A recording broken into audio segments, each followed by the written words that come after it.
Welcome into Duval Daily, presented by GenJag.com. I'm Jordan Lugo. Thanks so much for tuning in here on Tuesday, March 28th. Was supposed to be dropping a mock draft Monday edition of the show yesterday, but the voice was not cooperating. Been a little bit under the weather the last couple days here. But I'm back, going to attempt to do this again, and should be a lot of fun. 7-round Jacksonville Jaguars mock draft. We've got less than a month now until the official start of the 2023 NFL draft. Jaguars have 9 selections in the upcoming draft. Should be a lot of fun, right? Not a super active free agency period for the Jaguars. This 2023 roster for the Jags, it's going to improve, obviously, with Calvin Ridley. You're going to expect internal development from some of the stars from last year, from some of the rookies from last year. A lot of young players, a lot of guys that are expected to take another step. But you've also got the draft, and the draft, it can help you out in 2023 and beyond. And I think that needs to be the goal for this team, because when you don't have a big impact from any of your rookies, and I wouldn't say that the Jaguars didn't have a big impact from any of their rookies in 2023, or excuse me, in 2022. But I would say they didn't exactly light the world on fire. How about that? Trayvon Walker, was he a good run defender for you? Yes. Did he start to develop down the stretch as a rusher a little bit more? Yes. Getting his hand in the dirt, was that smart? Yes, on pass rush situations, clearly.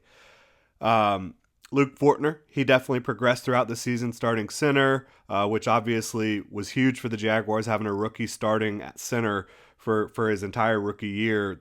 That's no small feat. Devin Lloyd, ups and downs, obviously. But if the Jags can find 1 or 2 rookies that can have a really big impact and help them once they're kind of making that playoff push, getting into the playoffs, kind of how the Chiefs had a bunch of their rookies in 2022, making those impacts on the back end of the defense. George Karlaftis, there was guys all over the place. Isaiah Pacheco.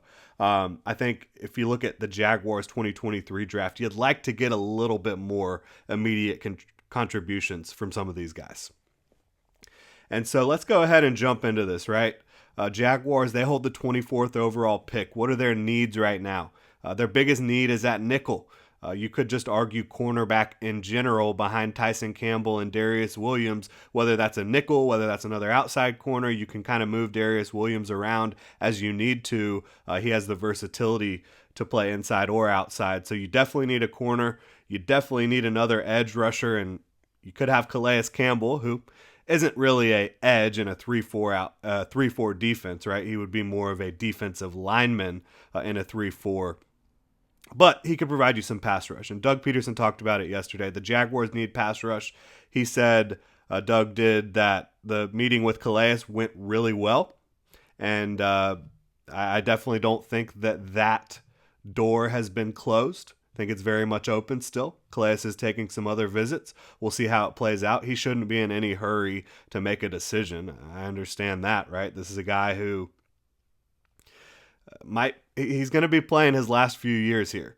Who knows how much longer Calais has left in the NFL at 36 years old. So taking his time to make the decision, don't blame him at all.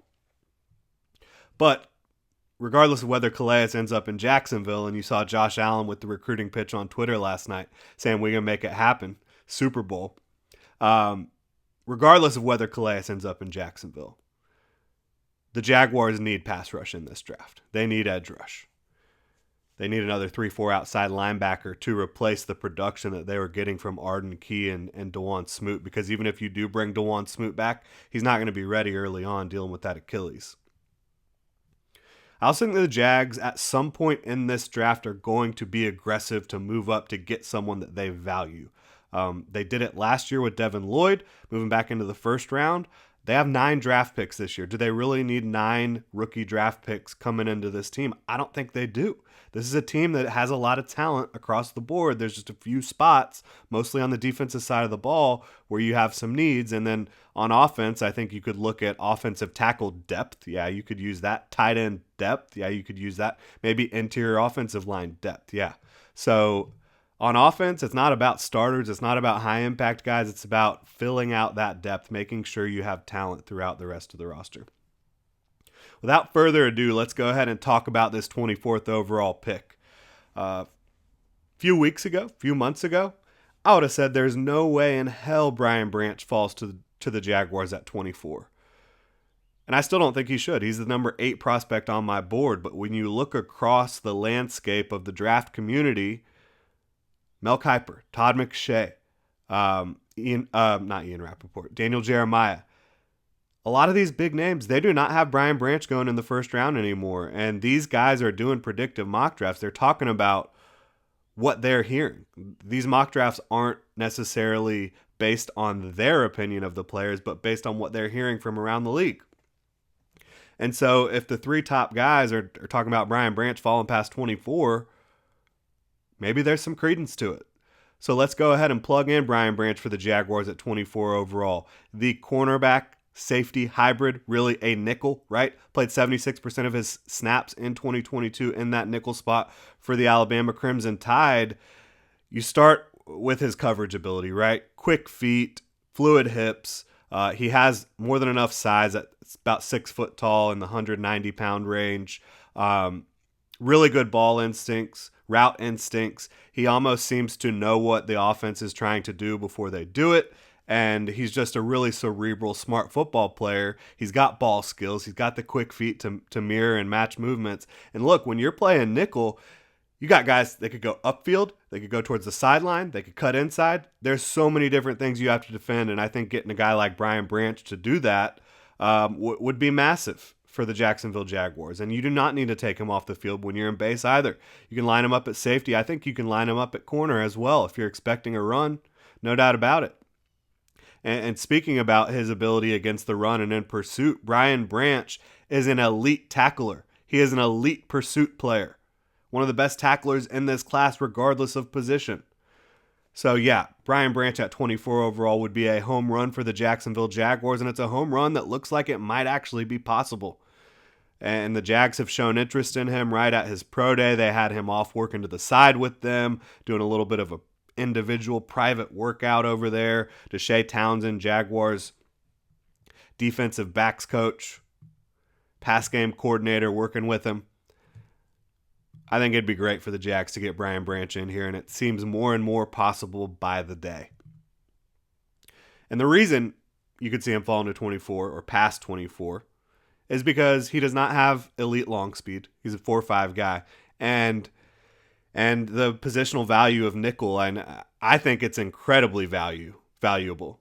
If you can get a nickel player that can elevate that position versus what you had last year, where that position was kind of holding the team back at times, yeah, I think that'd be huge. And I think Branch in that nickel spot, whether you want to be an aggressive man coverage team on third down like they showed us some early on last year, or get into more fire zone blitzes, Brian Branch is going to be there for you on the back end in coverage. Getting into the second round here, I think, we've addressed our biggest issue here at nickel. What else do we need to do? Talked about it. Edge. And I think the second round in this class is going to be a place where you could potentially find some value at edge. When you talk about guys like Zach Harrison, talk about Derek Hall, very different players, but different guys that have different skill sets that would seemingly be attractive to a Trent Baalke. He values length, athleticism. You see that with both Derek Hall, with Zach Harrison. You also see it with Isaiah Foskey, who's a prospect that I think should probably be getting some more first-round buzz, but you consistently see him mocked in the second round. I think when you look at Isaiah Foskey falling to 56 here, he could definitely go before 56. But again, I think when you look at Foskey, Zach Harrison, Derek Hall, some of these other guys, there's going to be someone available in my mind at 56 overall at edge that the Jaguars feel they can bring in, maybe get some immediate contribution from, but develop for the future. I think Isaiah Foskey fits in that mold perfectly. He's a freak athlete, right? 96th percentile athlete at edge. He's over 260 pounds. He has 34-inch arms. He ran a sub 4.6 40. He ran in the 4.5s. He is a true freak athlete at the position, and I think he is perfect for 3-4 outside linebacker. He's going to have the strength to hold up out there in space and be able to set the edge for you a little bit. He has a pretty advanced set of pass rush moves and hand usage. He doesn't always get to it, And I think that that's what you're going to want to clean up. But you're talking about a guy, Notre Dame's all-time sack leader, double-digit sacks in both of the last 2 seasons. He's forced 7 fumbles in his career. He's got all the athleticism, everything you're looking for. The reason you might not see him go higher is, again, it's not always super consistent on tape, but in almost every single game you see this guy making splash plays, whether it's against the run or the pass. Isaiah Foskey in the second round, he's a little high cut, right? He's not naturally bendy and flexible, but when you combine his power, his hand usage, his athleticism, his length, I think Isaiah Foskey is a perfect fit for the Jaguars in the second round. Now, getting into the third round, what have we done? We've addressed edge, we've addressed nickel, both spots on the defensive side of the ball. I think now you've got your starting nickel in Brian Branch. You've got your third edge rusher in Isaiah Foskey behind Trayvon Walker and Josh Allen. What else do we need? Right? We talked about offensive tackle, tight end, interior offensive line as depth areas the Jaguars could address. I think at some point you could address wide receiver. I don't think they're going to do it this early, but I do think they might address tight end this early. Evan Ingram, they wanted to get a long-term deal done. They still could, although it doesn't seem like things are progressing well on that front from everything we're hearing out of Jacksonville. So for me, you could go get a tight end here that could complement what Evan Ingram has as a skill set, and then potentially be your tight end one if you're not able to work something out long-term with Evan Ingram either before or after the 2023 season. And I think a guy that fits that mold is Tucker Kraft, but kind of similar to edge in the second round, when you look at tight end in the third round, I think Tucker Kraft could be available. He might go off the board before that and be a second-round pick, but if he's not available, you could be looking at Sam Laporta.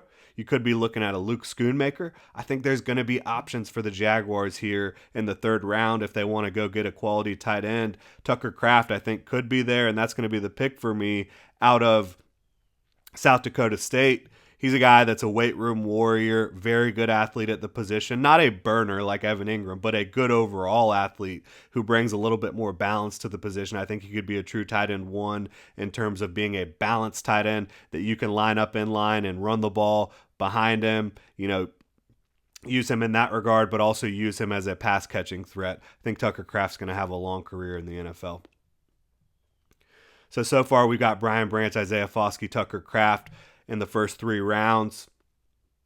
Getting into day 3 of the draft, I think, again, like I said earlier, the Jaguars, I believe, will be aggressive at some point to go get someone that they value. I don't think they need 9 draft selections here. So I have them trading up from 121 to 105. And they have to give up 127 overall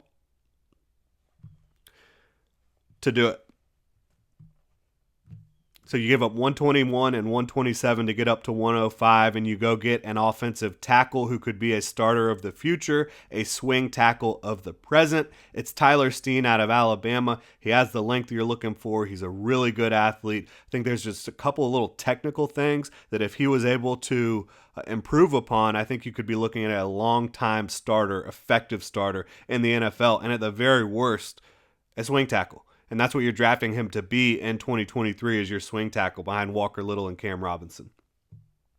Next up, we do not have a pick. The Jaguars don't have a pick until 185 after that, again, because they gave up 127. 185 in the 6th round. We've got Terrell Smith, cornerback out of Minnesota. This is a guy the Jaguars have been linked to, a guy that they've met with. He's got length, he's got size, he's got athleticism. I think he's a bigger type of corner, but I think his feet are good enough, his hips are fluid enough to hold up in man coverage. I think you've also seen examples of him in zone coverage where he's able to bait quarterbacks, read their eyes, jump routes.